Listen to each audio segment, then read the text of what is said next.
Bonjour à tous et bienvenue dans cette nouvelle vidéo. Alors aujourd'hui donc eh bien un petit tuto qui va vous apprendre à créer un petit widget. Vous allez me dire un de plus. Mais ici vous allez voir, on va essayer de créer ce type de graphique où on va pouvoir montrer ici une comparaison et une évolution. Voilà, je veux comparer deux produits ou l'année N ou l'année N-1, peu importe, après tout dépend des données que vous allez pouvoir avoir. Et bien on va pouvoir ici créer voilà, ce type de graphique où on va pouvoir faire apparaître. Donc si voilà, sur une période, hein, sur une année là, s'il y a eu des montées ou des baisses, voilà, pour voir ici, eh bien encore une fois, pour avoir du visuel sur vos données. Donc on va aller apprendre à créer ici ce type de graphique directement. Pour ça, eh bien, on aura besoin ici d'une petite ours. Donc ici, je vais juste descendre mon petit graphique. Et ici, on va insérer ici un tableau. Donc ici, on va mettre les périodes, pourquoi pas. Ok. Alors on va écrire ça correctement déjà. Période. Ici, on va y mettre, je sais pas moi, bien, on va refaire la même chose. Pourquoi pas. Produit A. Ça pourrait être jour J et J-1 si on veut faire une évolution entre la veille et voilà, produit B, peu importe. Ok. Et à partir de là, donc on va y mettre ici des petits indicateurs. Donc ici on va mettre janvier, février, allez on va s'arrêter à décembre. Ici on va mettre une petite formule, comme ça va m'aider à faire des saisies plus rapides. Donc on va mettre égal aléa. Bon après évidemment vous aurez vos propres données. On va mettre 10, je sais pas on va mettre 100. Voilà. Et on va faire un contrôle entrée pour mettre ici des données.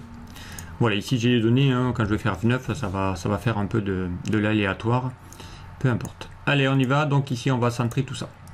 Donc première étape à faire, ici, eh bien, c'est de créer donc, les courbes. Donc ici, hein, pour ça, eh bien, vous allez sélectionner tout votre tableau. Voilà, on sélectionne tout le tableau et on va insérer donc un graphique et donc dans l'onglet insertion, vous allez cliquer ici dans les graphiques de type courbe et on va chercher le premier. Voilà, on va chercher ici titre du graphique et également il va vous mettre ici les courbes. Donc si je fais F9, vous allez voir, eh bien, vos données vont évidemment fluctuer au fur et à mesure, peu importe. Ok. Alors, donc maintenant, eh bien, maintenant il va falloir faire un petit peu évoluer tout ça. Donc on va personnaliser tout ce graphique là. Ok. Donc première étape. Ici, donc on va descendre juste un petit peu le graphique, on va le mettre sur le côté, lui on va le mettre par là. Voilà, on va déjà essayer de changer ici les courbes. Donc là on a des courbes avec des traits pleins, et bien là on va essayer d'y mettre ici une courbe avec des traits pointillés. Pour ça, eh bien, on va sélectionner la première, peu importe, on se prend n'importe laquelle. Voilà, et on va bien faire un petit clic droit sur cette courbe. On va la sélectionner d'abord, clic droit, et on va mettre en forme cette courbe. Ok. Déjà, premièrement. Alors ici pour ça, eh bien, on va ici dans les remplissages traits. Voilà, ici on va lui dire, eh bien, on peut laisser la couleur orange, mais on va peut-être réduire un petit peu le trait pour mettre un petit point. Ici dans les styles de traits, les types de traits, eh bien, on va lui dire, je veux pas un trait continu, mais on va mettre ici par exemple, je sais pas moi, celui-ci, peu importe. Ou alors vous pourrez choisir l'autre, enfin, voilà, ici peu importe, vous mettez vraiment ce que vous voulez. À vous de voir. Ok, donc voilà, ici donc on vient de créer ici le premier. Eh bien, vous aurez compris, donc on va faire la même chose pour le deuxième. Donc ici on va faire un clic droit, mettre en forme la série de données.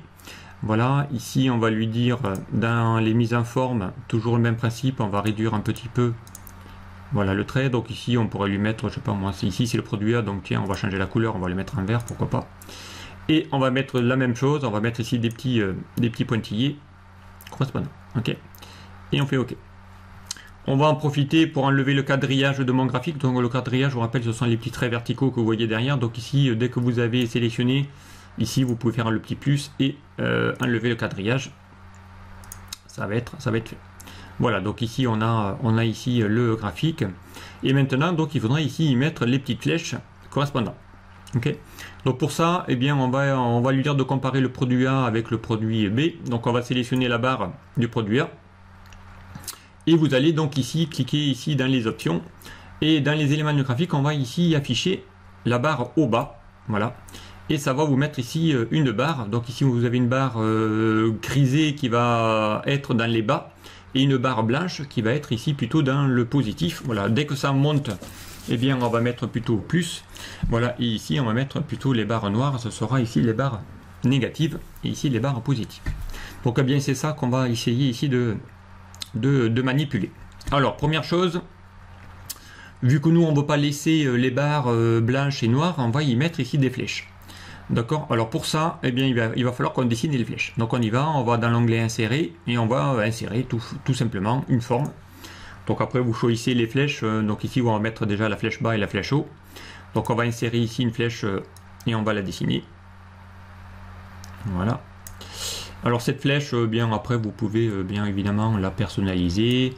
On va essayer de réduire un petit peu la flèche. Voilà, peu importe. On va essayer de réduire un tout petit peu. Voilà. On n'est pas obligé de mettre des grosses flèches. Alors, eh bien ça, on va la personnaliser elle aussi. Donc lui, on va lui dire de ne pas mettre de contour. On va lui mettre, comme c'est la flèche qui descend, eh bien, on va la mettre plutôt en rouge. Voilà, et on va en profiter pour lui mettre, pourquoi pas, du dégradé. Donc on va faire la flèche. Alors qu'est-ce qu'on pourrait prendre ici? La flèche, plutôt le contraire. Voilà, la flèche foncée vers le bas et clair vers le haut. Donc après vous pouvez y rajouter les dégradés que vous souhaitez, peu importe. Donc une fois qu'on en a fait une, et bien évidemment on va faire un petit CTRL D pour dupliquer. Voilà. On va lui dire de faire un petit retourné. Voilà, verticalement. Ok, donc elle va monter. Ok. Et bien elle, on va lui changer son petit format et on va le mettre non plus en rouge mais en vert. Voilà. Avec encore une fois, pourquoi pas, un petit remplissage dégradé, mais là dans le sens inverse, où on va lui mettre la petite flèche foncée en haut et la queue un peu plus claire. Voilà, ici on a les deux. Voilà, la flèche bas et la flèche. Voilà, la flèche qui descend et la flèche qui monte. Et bien maintenant, eh bien ici, vous allez voir ici maintenant, il faut prendre ces flèches et on va les mettre à la place ici de mes hauts, de mes bas ici et ici à la place de mes hauts. Ok. Alors pour ça, eh bien on peut pas ici faire un copier, voilà, on va les faire un petit peu ça différemment. Donc vous allez sélectionner d'abord la petite barre rouge et à partir de là vous allez faire un petit CTRL C, donc un copier, ou clic droit copier, peu importe. Et ensuite on va sélectionner les bas. Ok. Et là on va lui dire d'aller modifier ici le format de la barre basse. Ok, les barres baisses. Et ici on va lui dire de faire un remplissage. Et dans le remplissage on va lui dire de faire un remplissage avec image ou texture. D'accord. Et ici, on va lui dire de le faire avec le presse-papier. Donc, vu qu'on venait de copier les rouges, eh bien, il va vous mettre ici les rouges. Et on fait OK.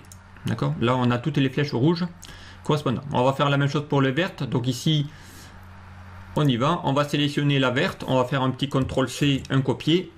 On va sélectionner les barres hautes. Donc ici, les barres hausses. On va cliquer. On va lui faire aussi, lui aussi, un petit remplaçage image ou texture, presse-papier. Et là, il va le mettre ici avec les flèches vertes pour celles qui montent. Ok. Voilà ici comment on va pouvoir ici bien faire les flèches haut et les flèches basses. Ensuite, bien ici, si vous regardez bien, on a des bordures à mes hauts et ici des bordures à mes 1. Donc on va lui enlever les bordures, c'est encore mieux. Donc ici, vous en sélectionnez une au hasard. On va en faire un clic droit. Encore une fois, format baisse. Et ici, on va lui dire dans les bordures. Et bien on va lui mettre aucune bordure. Voilà, on va enlever les bordures tout autour de. Là, on va faire la même chose pour la haute. On va ici sélectionner les hautes et on va lui mettre aucune bordure. Voilà, et ainsi de suite. Voilà ici pour cette partie-là. Donc ben là maintenant vous avez vu ici, hein, on voit que par rapport à mon produit A et mon produit B, et bien là on voit qu'il a baissé. Voilà, lui il remonte. Voilà, ici ça veut dire que mon produit B est plus haut que mon produit A. Voilà, ici ça vous permet de pouvoir vendre du visuel sur vos données. Donc là évidemment les flèches nous n'en avons plus besoin, donc on les sélectionne et on fait suppr pour les supprimer. Donc à partir de là, eh bien on va pouvoir personnaliser. Donc ici on peut mettre le même titre qu'on avait mis, hein. Ici on va cliquer sur le titre et on va lui dire évolution ou comparaison, peu importe, comparaison. Voilà, vente produit A versus produit B. Ok. Donc une fois que vous avez mis votre titre personnalisé, hein, on va valider avec un trait. Voilà. Ici on va faire la même chose, on va mettre un peu de format, on va mettre un gras, que ça se voie. Voilà, peu importe. Et la légende, on va faire la même chose pour qu'elle se voie. Donc elle, on va faire un clic droit, format de légende, on va la mettre plutôt en haut, en dessous du titre. Voilà, on va aussi en profiter pour la mettre en noir, en gras, voilà, pour que ça se voie aussi. On peut la remonter, pourquoi pas. Pareil, les données, il faut que ça se voie, donc en gras. Les mois, pareil, on va les sélectionner et les mettre en gras. Voilà. Donc ici, eh vous avez maintenant votre graphique qui va ici compariser. Donc ici, on va le descendre pour ne plus le montrer. Voilà. Donc le graphique, pareil, on va le personnaliser lui aussi. Donc on va faire un format. On va mettre un petit remplissage pour faire ressortir ici un petit peu, voilà, mes flèches. Voilà. On va lui mettre un petit effet. Voilà, un surbrillance, voilà, pour qu'il puisse mettre un petit peu, voilà, que ça se voie, style widget, voilà, on va pouvoir tout déplacer. Et maintenant, si je fais F9, vous allez voir automatiquement, les flèches vont ici se positionner correctement, ici. Voilà, donc ici, vous venez de créer assez facilement. Et encore une fois, on met du visuel, hein, on essaie de comparer, mais on veut savoir si ça monte ou si ça descend par rapport à une rubrique ou pas. Donc si on veut comparer deux produits ou deux dates, hein, pourquoi pas, on va pouvoir utiliser les fameuses barres au bas pour pouvoir mettre ici ces marqueurs supplémentaires dans un graphique. Voilà donc un tuto assez simple à réaliser. Donc j'espère qu'il va vous servir dans vos indicateurs widget. Voilà. Bien, merci de m'avoir suivi et puis je vous dis à très vite sur un prochain tuto. Au revoir.